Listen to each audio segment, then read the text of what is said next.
হরে কৃষ্ণ।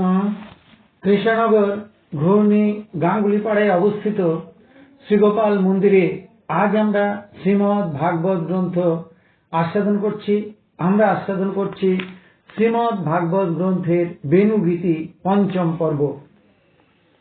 শ্রী গুরুদেবকে নমস্কার, ভগবান শ্রীকৃষ্ণকে নমস্কার, ভগবান শ্রী নারায়ণকে নমস্কার, ভগবতী দুর্গা দেবীকে নমস্কার। এখন আমরা আস্বাদন করছি বেণুগীতি পঞ্চম পর্ব। ভগবান শ্রীকৃষ্ণ গোষ্ঠে গিয়েছেন সখাদের নিয়ে, ধেনুবৎসদের নিয়ে গোষ্ঠে গিয়ে ভগবান শ্রীকৃষ্ণ মধুর রবে মুরলী বাদন করছেন। শ্রীমতী রাধারানী এবং তার সখীরা গৃহে বসে সে বংশীধ্বনি শ্রবণ করছেন এবং আক্ষেপ করছেন। একজন গোপিনী বললেন, সখীরে, এই যে গিরিরাজ গোবর্ধন, ইনি কতই না ভাগ্যবান। গিরিরাজ গোবর্ধন ভগবান শ্রীকৃষ্ণের দাস ভক্তগণের মধ্যে সর্বশ্রেষ্ঠ। দেখ সখী, দাসের কাজই হল ভগবানের সেবা করা। এই যে গিরিরাজ গোবর্ধনে আছে স্বচ্ছ পানীয় জলের ঝর্ণা, যা আমাদের নন্দনন্দন এবং তার সখাদের তৃষ্ণার সময় স্বচ্ছ পানীয় জল দিচ্ছে, বাছুর বাছুরীদের পানীয় জল দিচ্ছে। এই গিরিরাজ গোবর্ধনের তটদেশে আছে কত না তৃণগুল্ম, যা খেয়ে ভগবান শ্রীকৃষ্ণের প্রিয় গাভীগণ প্রাণ ধারণ করছে। এই গিরিরাজ গোবর্ধনে আছে কত সুন্দর সুন্দর গুহা, যেখানে প্রখর রৌদ্রের সময় আমাদের প্রাণনাথ সখাদের নিয়ে আশ্রয় নেয় আর কতই না মধুরাতি মধুর খেলা করে। এই গিরিরাজ গোবর্ধনে আছে কতই না ফলমূল, যা খেয়ে নন্দনন্দন এবং তার সখারা ক্ষুধা নিবৃত্তি করে। এই গিরিরাজ গোবর্ধনে আছে কতই না বৃহৎ বৃক্ষরাশি, যার শীতল ছায়ায় আশ্রয় নেয় আমাদের প্রাণনাথ। এই গিরিরাজ গোবর্ধনে আছে কতই না ফুল, পাতা, লতা, কুঞ্জ, যার কোণে কোণে লেগে আছে আমাদের প্রাণনাথের খেলার চিহ্ন, তার হাতের ছোঁয়া। আর সব থেকে বড় কথা কি জানিস সখী, আমাদের প্রাণনাথ যখন গিরিরাজ গোবর্ধনের উপরে চরণ রেখে বেণুবাদন করে, তখন গিরিরাজের হৃদয়ে এত আনন্দ হয় যে গিরিরাজের হৃদয় বিগলিত হয়ে যায়, গলে যায় গোবর্ধন শিলা। আর সেই গলিত শিলার উপরে আমাদের প্রাণনাথের ধ্বজ, বজ্র, অঙ্কুশ, কলস, পতাকা, ছত্র ইত্যাদি চিহ্নিত চরণের ছাপ পড়ে। ঠিক যেমন কাদামাটিতে কারো পায়ের ছাপ পড়ে, তেমন সখীরে এমন ভাগ্য ব্রজ মাঝে আর কার আছে বল। আহা, ভগবান শ্রীকৃষ্ণ এবং দাদা বলরামের চরণ চুম্বিত এই গিরিরাজ কতই না ভাগ্যবান। গিরিরাজ গোবর্ধন ভগবান শ্রীকৃষ্ণ, দাদা বলরাম, গাভীগণ, সখাগণ, পশু পাখিগণ, বৃক্ষলতা সকলের সেবা করছে। তাই গিরিরাজ গোবর্ধন ভক্ত শ্রেষ্ঠ। এ কথা শুনে শ্রীমতী রাধারানী বলছেন, সখীরে, কেন বা আমি গিরিরাজ গোবর্ধন হলাম না? যদি আমি গিরিরাজ গোবর্ধন হতাম আর আমার বক্ষের উপরে চরণ রেখে আমার প্রাণনাথ বংশী বাদন করত, আর যদি আমার কঠিন বক্ষ গলে যেত, আর যদি প্রাণনাথের ধ্বজ, বজ্র, অঙ্কুশ চিহ্নিত চরণ চিহ্ন লেগে থাকত আমার হৃদয়ে, আমার বক্ষে, আমি যে তাহলে ধন্য হয়ে যেতাম সখী। আমি যে সব লাজ লজ্জা ভুলে জগৎবাসীকে দেখিয়ে দিতাম আমার প্রাণপরে, আমার হৃদয়ে মাঝে, আমার বক্ষ পরে লেগে থাকা আমার প্রাণনাথের শ্রীচরণ চিহ্ন। অধন্য আমি সখীরে, অধন্য আমার রাধা জনম। আমি যে তা দেখাতে পারলাম না। হে গিরিরাজ গোবর্ধন, হে ভক্ত শ্রেষ্ঠ, তুমি আমাকে আমার প্রাণনাথকে একটিবার দর্শন করাও।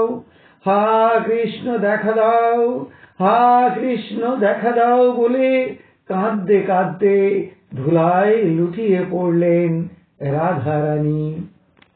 একজন গোপিনী বললেন, দেখ দেখ সখী, আমাদের শ্রীকৃষ্ণ আর দাদা বলরামের কি অপূর্ব শোভা হয়েছে। গরু দোয়াবার সময় যে পা বাঁধবার দড়ি আর গরু বাঁধবার জন্য যে গলায় বাঁধা দড়ি ব্যবহার করা হয়, কৃষ্ণ আর বলরাম মজা করে সেই দড়িগুলি এখন মাথায় পড়েছে আর কাঁধে ঝুলিয়ে রেখেছে বহু মূল্যবান ভূষণের মতো, অলঙ্কারের মতো। আহা, চূড়া, বেণু, পীতবাসের বনফুলের মালা, তার সঙ্গে সেই গোছাদন দড়ির ভূষণ মিলে আমাদের ব্রজরাজ নন্দনের কত না সুন্দর শোভা হয়েছে। শ্রীমতী রাধারানী বলছেন, সখীরে, এই বিশ্ব মাঝে মানুষ তো অনেক আছে, কিন্তু আমাদের প্রাণনাথের মতো আর কে আছে বল? কি সুন্দর তাকে দেখতে, নয়ন জুড়িয়ে যায়। আহা, কি সুন্দর আমাদের প্রাণনাথকে দেখতে, তাকে দেখে নয়ন ফেরানো যায় না। কি সুন্দর হাসি তার, যেন প্রস্ফুটিত ফুলকেও হারিয়ে দেয়, প্রস্ফুটিত ফুলও লজ্জা পায়। কি সুন্দর বেণুগরব, জগৎজনের মনোহরণকারী। আহা, আমাদের প্রাণনাথ কি সুন্দর সুরে বংশী বাদন করছেন, সমস্ত জগৎজনের মনোহরণ করে নিচ্ছে। কি সুন্দর তার বসনের ধ্বনি, কি সুন্দর তার চরণের নূপুরের ঝুনঝুনু ধ্বনি। সখীরে, আমি যে তার বিরহ সইতে পারছি না। তিল আধিক সময় আমার কাছে যে শত যুগের মতো মনে হচ্ছে। আমার নয়ন যে বর্ষাধারা নেমে এসেছে, আমার নয়নে যে বর্ষাধারা নেমে এসেছে সখী।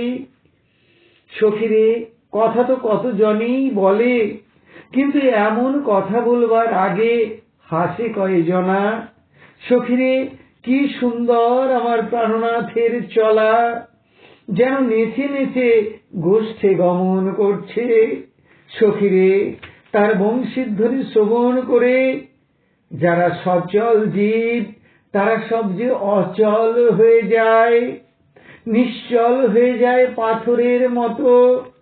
আর যারা স্থাবর অচল বস্তু, তারাও যে সব সচল হয়ে ওঠে, পুলকিত হয়ে ওঠে। সখীরে, কোথায় আমার প্রাণনাথ বল? তোরা আমার প্রাণনাথকে একটিবার এনে দে আমার কাছে। হে কৃষ্ণ, হে কৃষ্ণ, একটিবার দেখা দাও, একটিবার দেখা দাও। শ্রীমতী রাধারানী, ললিতা বিশাখা সখীগণ কৃষ্ণ কথা বলতে বলতে গভীর ভাব তন্ময়তা প্রাপ্ত হলেন। তারা নিশ্চল হয়ে জড়ের মতো করে রইলেন। কৃষ্ণ ভাবনার কোন এক অতল গভীরে নিমজ্জিত হলেন তারা। ভাব সিদ্ধ দেহে পৌঁছে গেলেন ভগবান শ্রীকৃষ্ণের চরণে। হৃদয় মাঝে মিলন হল তাদের প্রাণনাথ নন্দনন্দনের সঙ্গে। তাহলে এতক্ষণ আমরা ভগবান শ্রীকৃষ্ণের বেণুবাদন গীতি আস্বাদন করলাম। বেণুবাদন শ্রবণ করে গোপিনীদের যে আক্ষেপ বাক্য সেগুলি এখন আমরা ভগবান শ্রীকৃষ্ণের চরণে প্রার্থনা জানাচ্ছি। হে কৃষ্ণ কৃপা সিন্ধু, এই নাও তুমি আমার দেহ, এই নাও তুমি আমার মন, এই নাও তুমি আমার প্রাণ, এই নাও তুমি আমার আত্মা, এই নাও তুমি আমার জীবন যৌবন যথা সর্বস্ব।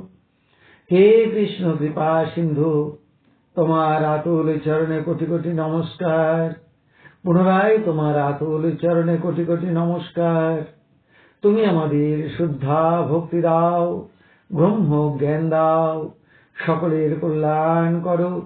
হে কৃষ্ণ কৃপা সিন্ধু, তুমি আমার পিতা, তুমি আমার মাতা, তুমি আমার পুত্র, তুমি আমার কন্যা, তুমি স্থাবর জঙ্গম কীট পতঙ্গ লতা পাতা রূপে রূপে প্রতিরূপে তুমি বিরাজিত।